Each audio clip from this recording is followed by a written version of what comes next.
आज है 29 नवंबर 2025, दिन शनिवार। Welcome back to Clean News MP. चलिए देखते हैं मध्य प्रदेश की 25 फटाफट बड़ी खबरों को। इससे पहले आप न्यूज को कहां से देख रहे हैं, हमें कमेंट में बताना बिल्कुल ना भूलें। साथ ही हमारे फेसबुक पेज को भी फॉलो करें। फेसबुक पेज का लिंक डिस्क्रिप्शन में दिया गया है। मध्य प्रदेश सरकार का बड़ा कदम, महिलाओं को मिलेगा मजदूरी पर सीधा अधिकार। मध्य प्रदेश सरकार ने महिलाओं को मनरेगा मजदूरी पर सीधे अधिकार देने का बड़ा फैसला लिया। मां का बगिया योजना के तहत अब मजदूरी का भुगतान परिवार की महिला सदस्य के बैंक खाते में किया जाएगा। पहले ये राशि पुरुष मुखिया के खाते में जाती थी। राज्य सरकार का प्रस्ताव केंद्र ने मंजूर कर लिया है। हालांकि भुगतान से पहले पुरुष मुखिया की लिखित सहमति जरूरी होगी। एमपी पावर जनरेटिंग कंपनी ने शुरू की भर्ती, आवेदन 1 से 30 दिसंबर तक ऑनलाइन।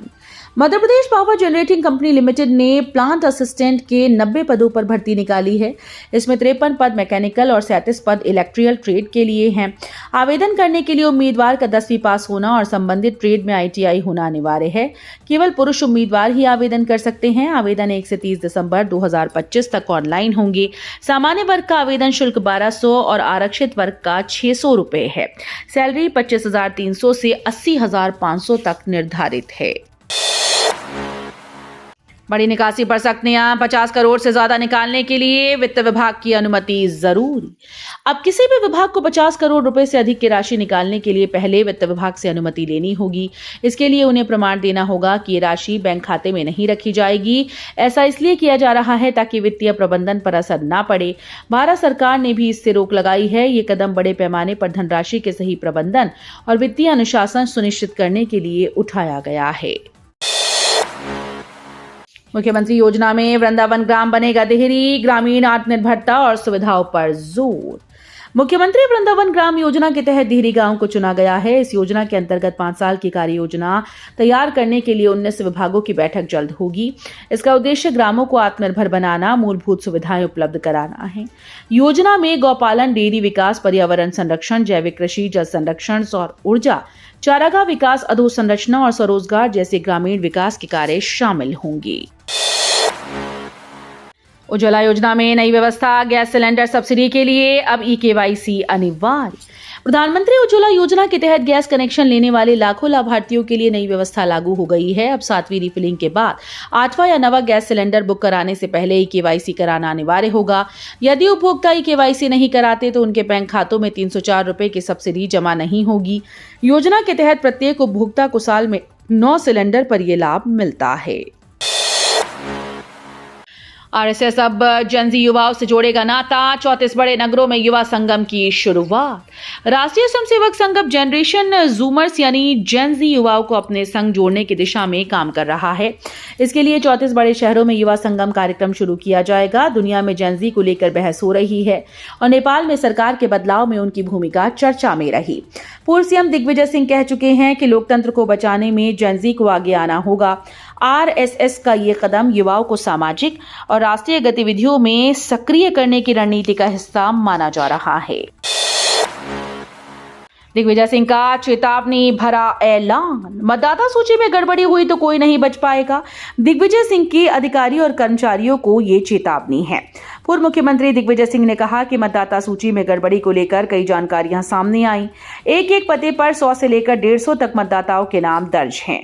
भोपाल के नरेला विधानसभा क्षेत्र में ऐसे कई मकान हैं, जबकि नियम ये है कि 10 से अधिक मतदाता के नाम एक स्थान पर होने पर सहायक निर्वाचन पदाधिकारी को जांच करनी चाहिए, पर ऐसा नहीं हुआ। रेलवे की नई सुविधा, फर्स्ट AC यात्रियों को अब हल्के कंबल और कवर की राहत। रेलवे ने फर्स्ट AC यात्रियों के लिए नई सुविधा शुरू की है। अब यात्रियों को सफर के दौरान हल्के कंबल के साथ कवर भी उपलब्ध कराए जाएंगे। पुराने कंबल की जगह नए हल्के आरामदायक कंबल दिए जा रहे हैं। ये सुविधा भोपाल रेल मंडल ने शुरू में 2 ट्रेन में लागू की है। भविष्य में इसे अन्य ट्रेन में भी विस्तार दिया जाएगा। रेलवे का ये कदम यात्रियों को सफर को सुविधाजनक और आरामदायक बनाने की दिशा में अहम पहल माना जा रहा है। भोपाल में पेड़ काटना होगा मुश्किल, बिना अनुमति सजा और जेल का आदेश। भोपाल नगर निगम ने बिना अनुमति पेड़ काटने पर सख्त कार्रवाई का ऐलान किया। एनजीटी के आदेश के बाद अब पेड़ काटने की अनुमति केवल कमिश्नर संस्कृति जैन द्वारा दी जाएगी। कोलार रोड पर सीएम इंफ्रा कार्यों में लापरवाही मिलने पर 2 इंजीनियर मनीष सिंह और हर्षदीप सोनी को निलंबित कर दिया गया। वहीं वार्ड 83 में खराब सड़क की स्थिति पर कार्यपालन यंत्री को नोटिस जारी कर सड़क की कोर कटिंग जांच के निर्देश दिए गए। एसआईआर प्रक्रिया और मुस्लिम मुद्दे पर विवाद, दिग्विजय और मेघवाल आमने सामने। पूर्व सीएम दिग्विजय सिंह ने मध्य प्रदेश में मुसलमानों के साथ भेदभाव करने का आरोप लगाया। उन्होंने कहा कि संविधान खतरे में है और मौलिक अधिकार छीने जा रहे हैं। झगड़ों में मुसलमानों को निशाना बनाया जाता है और उनके घरों पर बुलडोजर चलाया जाता है, जबकि गैर मुस्लिम पक्ष सुरक्षित रहता है। वहीं केंद्रीय मंत्री अर्जुन राम मेघवाल ने विपक्ष पर पलटवार करते हुए कहा कि एसआईआर प्रक्रिया स्वतंत्र और निष्पक्ष है। एमपी हाईकोर्ट में टेक्निकल असिस्टेंट के पदों पर भर्ती, 15 दिसंबर तक आवेदन। मध्य प्रदेश हाईकोर्ट ने टेक्निकल असिस्टेंट कंप्यूटर के पदों के लिए भर्ती निकाली है। जो अभ्यर्थी कंप्यूटर से जुड़े कार्यों में रुचि रखते हैं और सरकारी नौकरी का सपना देख रहे हैं, उनके लिए यह सुनहरा अवसर है। आवेदन प्रक्रिया 15 दिसंबर 2025 तक चालू रहेगी। इच्छुक उम्मीदवार एमपी हाईकोर्ट की आधिकारिक वेबसाइट पर जाकर ऑनलाइन आवेदन कर सकते हैं।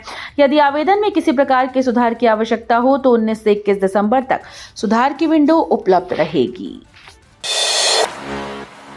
मध्य प्रदेश में बीज माफिया का आतंक, कृषि अधिकारियों पर हमले। मध्य प्रदेश में खनन माफिया की तरह बीज माफिया, खाद माफिया हावी हो गए हैं। सरकारी अधिकारियों को धमकाना, हमला करना इनका नया तरीका बन गया। नर्मदापुरम में हाल ही में बीज माफिया ने कृषि अधिकारी के साथ गुंडागर्दी की। किसानों और अधिकारियों की सुरक्षा के सवाल अब गहराने लगे हैं। राज्य प्रशासन पर यह चुनौती है कि इन माफियाओं पर काबू पाए और कानून व्यवस्था को मजबूत बनाएं।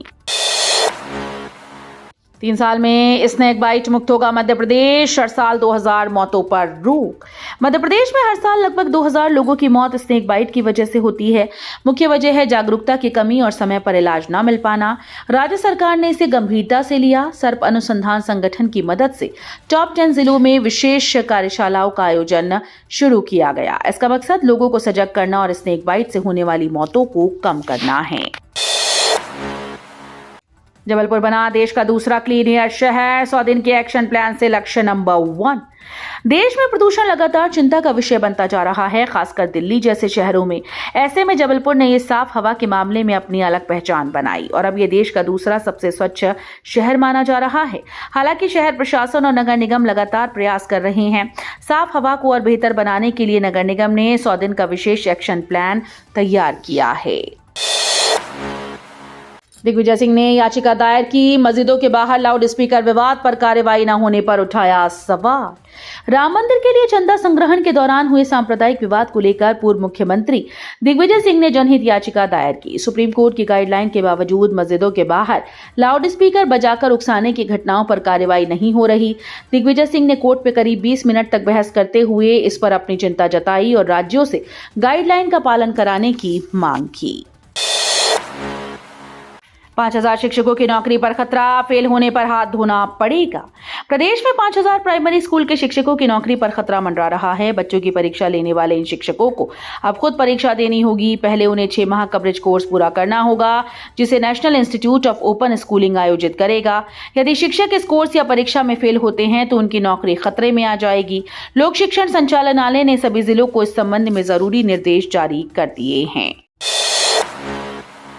सीएम मोहन यादव के छोटे बेटे अभिमन्यु की शादी समारोह का शुभारंभ। उज्जैन में सीएम डॉक्टर मोहन यादव के छोटे बेटे डॉक्टर अभिमन्यु यादव की शादी समारोह की शुरुआत हो गई। पहले दिन माता पूजन कार्यक्रम में सीएम की पत्नी, बड़े बेटे वैभव, बेटी डॉक्टर आकांक्षा, बड़े भाई नारायण और बहन कलावती सहित पूरे परिवार ने डांस और उत्सव में भाग लिया। हालांकि सुबह शुरू हुए कार्यक्रम में सीएम स्वयं उपस्थित नहीं हो पाए। डॉक्टर अभिमन्यु का विवाह खरगोन की डॉक्टर इशिता से सामूहिक विवाह समारोह में 30 नवंबर को संपन्न होगा।